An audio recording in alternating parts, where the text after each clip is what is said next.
de la St. Johann in Tirol.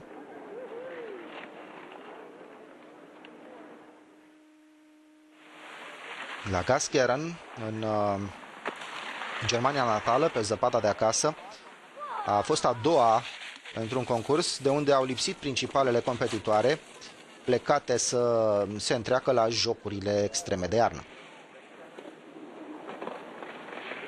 Parcă are o viteză în plus. Aceasta este o probă practic de alpin.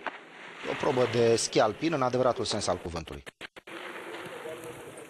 De altfel, acești schiori de cross vin din schiul alpin.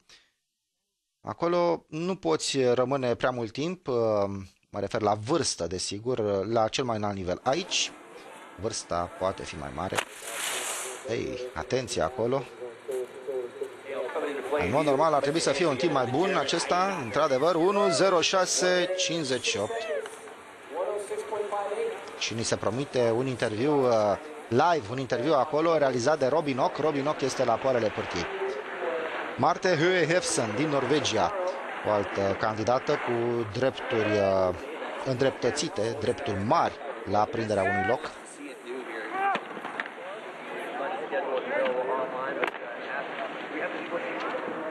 Doar locul 16 în clasamentul Cupei Mondiale, dar mai mereu am văzut-o prin finală.